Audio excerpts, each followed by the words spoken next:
Geography ebook চ্যানেলে সকলকে স্বাগত। আজকের আলোচ্য বিষয় হল বায়ু ও জলধারার মিলিত কার্যের ফলে গঠিত ভূমিরূপ বাজাদা ও প্লায়া। বায়ু ও জলধারার মিলিত কার্যের ফলে যে ভূমিরূপগুলো গঠিত হয় তার মধ্যে এই ওয়াদি এবং পেডিমেন্ট সম্পর্কে আমরা পার্ট 29-এ আলোচনা করেছিলাম। আজকে পার্ট 30 যেটা আলোচনা করব সেটা হচ্ছে বাজাদা এবং প্লায়া। এই যে চিত্রটা রয়েছে যেখানে সমস্ত ভূমিরূপগুলো দেখানো হয়েছে, সেখানে বাজাদা হচ্ছে এই যে জায়গাটা ডট ডট দেওয়া আছে সেটা, আর প্লায়া হচ্ছে এই জায়গাটা, মানে একটা হ্রদের মতো যেগুলো জলের মতো সাইন দেওয়া আছে, ঠিক আছে, অ্যারো দিয়েও লিখেছি। আর দেখো বাজাদা কিন্তু 3 নম্বরের ভূমিরূপ আর প্লায়া কিন্তু 4 নম্বর, মানে ওয়াদি, তারপর গড়ে ওঠে পেডিমেন্ট, দেন বাজাদা, তারপর প্লায়া। তার মানে এটাই নয় যে আমরা সবসময় এরকমভাবেই লিখব, কোনো সময় আমাদের হতেই পারে যে ওয়াদি সম্পর্কে লিখলাম, তারপর পেডিমেন্ট, তারপর প্লায়া হতে পারে, দেন বাজাদা লিখতে পারি, এতে কিন্তু কিছুটা ভুল হবে না। কিন্তু ছবিটা এরকমভাবে তোমরা দিতে পারো, কারণ এভাবে দিলেই সুবিধা হয়। এবারে আমরা একটা একটা করে ব্যাখ্যা করব। প্রথমে আজকে যেটা আমরা ব্যাখ্যা করব, আমাদের যেটা আলোচ্য বিষয় বাজাদা। তো এই যে ছবিটা আছে বাজাদার জন্য, এই ছবিটাকে একটু আলাদা করে বড় করে আমি একটু অন্যভাবে দেখাচ্ছি। দেখো ওই ছবিটা এখানে একটু কেটে নিয়ে বলতে পারো, দেখাচ্ছি। দেখো যে পর্বত আছে, এখানে নাম দিয়েছি অ্যারো চিহ্ন করে পর্বত, আর আমরা জানি পর্বতের নিচেই যেটা থাকে মানে পর্বতের পাদদেশ, সেটাকে পেডিমেন্ট বলে। আমি আগের ছবিটাতে প্লাস চিহ্ন দিয়েছি, এখানেও তাই প্লাস সিম্বলটা দিলাম। পেডিমেন্টের নিচেই যেটা গড়ে ওঠে বাজাদা, ওখানে দেখবে ওই ছবিটাতে যেমন আমি দেখাচ্ছি শেষে। আর বাজাদার পরে যেটা, এটা ওয়াটার মানে জলের যে সিম্বলটা দেওয়া আছে, এটা হচ্ছে প্লায়া। এখানেও কিন্তু এই ছবিটাতেও সেম দেওয়া আছে, দেখো প্লাস চিহ্ন পেডিমেন্ট, তারপর ডট দিয়ে বাজাদাকে বোঝানো হচ্ছে। এই ছবিটায় আমি দেখিয়েছিলাম, দেখো এই যে পেডিমেন্টটা আছে ওয়াদির পরে ঠিক এই জায়গাটাতে, এটাকে কি বলা হয় পলল ব্যাজনি, মানে পলল পাখা বলতে পারো বা হাত পাখার মতো দেখতে, পলি শঙ্কু বলতে পারো। এটা কিন্তু গড়ে ওঠে এখানে। এখানেও কিন্তু সেম এই যে জায়গাটা আছে বাজাদা, এটা প্রথমে কিন্তু এরকম একটা স্তর ছিল না। কি ছিল না, পেডিমেন্টের নিচেই অনেকগুলো জলাধার কি করতো না পলল পাখা সৃষ্টি করতো এরকমভাবে, ঠিক আছে। আমি রেড কালারের দেখাচ্ছি, পলল পাখা সৃষ্টি করতো জলাধারগুলো। আগের ছবিটা দেখবে বড় যে ছবিটা যেখানে ভূমিরূপগুলো দেওয়া আছে, তো এই জলাধারগুলো এরকমভাবে আসতো, দেন এই পলল পাখাগুলো সৃষ্টি হতো। এগুলো কি না জলধারা যে বাহিত বালি প্রস্তর খণ্ড, এগুলো সঞ্চিত হয়েই কিন্তু এই পাখাগুলো সৃষ্টি হতো। এবার এই পাখাগুলো বড় হতে হতে একটার সঙ্গে আর একটা যুক্ত হয়ে যায়, তখন এরকম বড় একটা পলি স্তরের সৃষ্টি করে, পুরো বড়। তখন আর এই পলল শঙ্খ মানে এরকমভাবে ছোট ছিল, তো তারপর বড় হয়, আরও বড় হয়, দিয়ে দুটো যখন একসাথে মিশে যায় তখন এই দুটো কি এটা দেখে আর মনে হচ্ছে যে এই স্তরটা দেখে যে এখানে আগে দুটো পলল পাখা ছিল, মনে হচ্ছে যে একটাই ছিল। দেন এটা আরও বড় হয়ে ঠিক ভূমিরূপটা ঠিক এরকম হয়ে যায়, মানে এখানে শুধুই বালি নুড়ি কাকড় এগুলো সঞ্চিত হতে দেখা যায়। তো এইভাবেই যে পলির স্তর যে গড়ে ওঠে, যে গঠিত হয়, এটাকেই আমরা নাম দিয়েছি নাকি বাজাদা।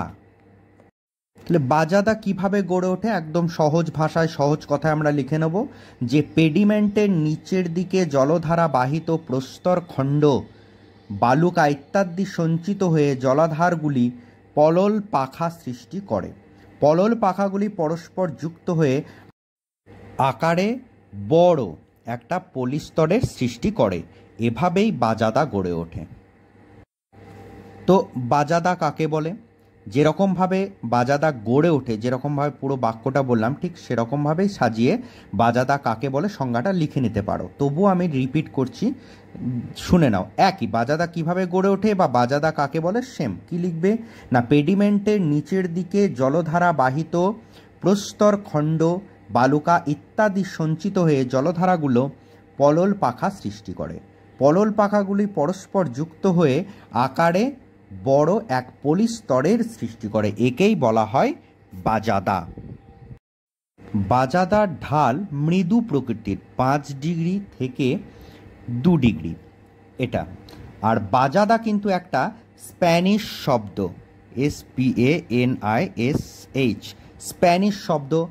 কি না বাহাদা, বাংলায় লিখে দিচ্ছি বাহাদা, বয়া আকার হয়া আকার দয়া আকার। যদি ইংরাজিতে লিখতে হয় তাহলে BAHADA, বাহাদা থেকে কিন্তু এসেছে। আর এখানে বাজাদা স্পেলিংটা দেখো, BAGADA। স্প্যানিশ শব্দ বাহাদা শব্দের অর্থ কি? একাধিক পলল পাখাযুক্ত সমভূমি বিশেষ। এখানে অর্থ বলে আমি লিখে দিচ্ছি, মানে এই বাহাদার অর্থটা। তো এখানে আমি আগেই বললাম যে দেখো, এটা একটা পলল পাখা, এটা একটা পলল পাখা, এটা একটা পলল পাখা, যুক্ত হয়ে একটা সমভূমির সৃষ্টি করে, পলিযুক্ত, অবশ্যই কিন্তু পলিযুক্ত সমভূমি। অনেক বইয়েতে এই স্প্যানিশ শব্দ বাহাদার অর্থ কিন্তু ঢালও দেওয়া আছে, সেটা সমরেন্দ্রনাথ মোদক ভূগোল ও পরিবেশে দেওয়া আছে। এই যে বাজাদার ঢাল, এটা কিন্তু খুব মৃদু প্রকৃতির। কোনো কোনো বইয়ে দেওয়া আছে 3 ডিগ্রি থেকে 4 ডিগ্রি, আবার কোনো কোনো বইয়ে 2 ডিগ্রি থেকে 5 ডিগ্রি। তোমরা যেটাই লিখবে সেটাই ঠিক হবে। এটা কোথায় দেখা যায়? আমি বলতে পারি জয়সলমীর। বাজাদা দেখতে পাওয়া যায়। এবারে প্রশ্নটা যদি একটু ঘুরিয়ে আসে, যে একাধিক পলল শঙ্কু বা পলল ব্যাজনী যুক্ত হয়ে কি ভূমিরূপ গড়ে ওঠে, তখন কিন্তু একদম লিখে দেবে বাজাদা। এখন যেটা আমরা আলোচনা করব সেটা হচ্ছে প্লায়া। এই চিত্রে প্লায়া দেখো, ঠিক এই যে জায়গাটা, ঠিক আছে, এটাকেই আমি বড় করে দেখাচ্ছি। তো প্লায়া বা প্লায়া হ্রদ যেটাই লিখবে, ইংরেজিতে যদি লেখো তাহলে প্লায়া লেক লিখতে হবে। তো এখানে বাজাদার মতোই সেম ছবি, এটা পর্বত প্লাস যে স্তরটা আছে এই জায়গাটা হচ্ছে পেডিমেন্ট, তারপর বাজাদা, সেটা একটু আগেই আমরা আলোচনা করলাম। দেন যে ভূমিরূপটা নিয়ে আমরা এখন আলোচনা করব, যে এগুলো হচ্ছে হ্রদ, তো তাই জলের সিম্বল দেওয়া আছে, এটা হচ্ছে প্লায়া বা প্লায়া হ্রদ লিখতে পারো। এখানে আমি প্লায়া হ্রদ বলেও লিখে দিলাম, যেটা লিখবে সেটা একটাই লিখবে, ঠিক আছে, প্লায়া হ্রদ। প্লায়া কিভাবে গড়ে ওঠে? দেখো, এই যে বাজাদা আছে, মানে পলল পাখাগুলো যুক্ত হয়ে বড় একটা পলিস্তর গঠন করেছে, দেন বাজাদা গড়ে উঠেছে। তো বাজাদা গঠন হওয়ার পর যে বালিগুলো থাকে, কি হয় না, প্রবল বায়ু প্রবাহের ফলে সেগুলো অপসারিত হয়। অপসারিত মানে এখানে বালিগুলো আছে, এখান থেকে আর একটা জায়গায় যায়, একেই বলে কিন্তু কি না অপসারিত। তো অপসারিত হওয়ার ফলে এখানে অনেক ছোট বড় এই স্তরের মধ্যেই কিন্তু বাজাদার মধ্যেই, ঠিক আছে, এটা গোল করে যদি আমি আঁকি, যদি এটা বাড়িয়ে দিই, তাহলে এই জায়গাটা কিন্তু পুরোটাই আছে, এর মধ্যেই কিন্তু প্লায়া হ্রদটা। তো অপসারিত হওয়ার ফলে কি হয় না, এখানে অনেক ছোট বড় গর্তের সৃষ্টি হয় বাজাদার মধ্যেই। তো ওই গর্তগুলোই পরবর্তীকালে ধরো প্রচণ্ড গভীর হয়, গভীর হওয়ার ফলে কি হয়, সেগুলো ভূগর্ভের যে জলস্তর থাকে সেই লেয়ারটাকে স্পর্শ করে, আর সেই লেয়ার স্পর্শ করা মানে ভূগর্ভস্থ জল উপরে উঠে আসবে, আবার বৃষ্টির জলও সেই গর্তে জমা হবে, দেন কি সৃষ্টি করবে না প্লায়া হ্রদের সৃষ্টি করবে। আবার মরুভূমির প্রচুর তাপ থাকে আমরা জানি, তো প্রচণ্ড তাপে কি হয়, এই গর্তের জল বা এই হ্রদের জল কি হবে, অত্যধিক মানে অতিরিক্ত পরিমাণে বাষ্পীভবনের জন্য এই সমস্ত হ্রদের জলগুলো কি হয় না প্রচুর পরিমাণে লবণাক্ত হয়। এই চিত্রটা দেখলে বুঝতে পারবে, দেখো আমি যে প্লায়া হ্রদটা এঁকেছি এটা কিন্তু বাজাদার মধ্যেই, বাইরে কিন্তু নয়। তাই প্লায়া বা প্লায়া হ্রদ যেটা গড়ে ওঠে, কিভাবে গড়ে ওঠে সেটা বললাম, অবশ্যই কিন্তু বাজাদার মধ্যেই দেখাবে। আমি এই চিত্রটাকেই একটু কেটে নিয়ে, কেক যেরকম জন্মদিনে কাটায় সেভাবে কেটে নিয়ে আমি এই চিত্রটা দেখিয়েছি। এটা কিন্তু অ্যাকচুয়ালি গোল যেটা দেখালাম। এবারে দেখো, মরুভূমিতে এই বাজাদার মধ্যে ডাইরেক্ট সৃষ্টি হচ্ছে কিন্তু প্লায়া হ্রদ। তাহলে এই পেডিমেন্টের মধ্যে কি প্লায়া হ্রদ সৃষ্টি হতে পারে না?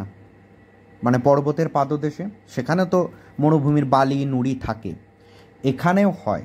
কিভাবে হয় না, এই জায়গাগুলোতে মরু অঞ্চলে ভূ আলোড়নে যখন গর্তের সৃষ্টি হয়, পেডিমেন্টে গর্তের সৃষ্টি হয়, তো সেই গর্তগুলোকে নাম দেওয়া হয় বোলসন। ঠিক আছে, এটা কিন্তু মাথায় রাখবে। দেখো, বাজাদার মধ্যে যে গর্ত হয় সেটাকে আমরা প্লায়া বলি, কিন্তু মরুভূমিতে যদি প্রশ্ন আসে মরু অঞ্চলে ভূ আলোড়নে গঠিত গর্তকে কি বলে, তখন কিন্তু সেটাকে বলা হয় বোলসন।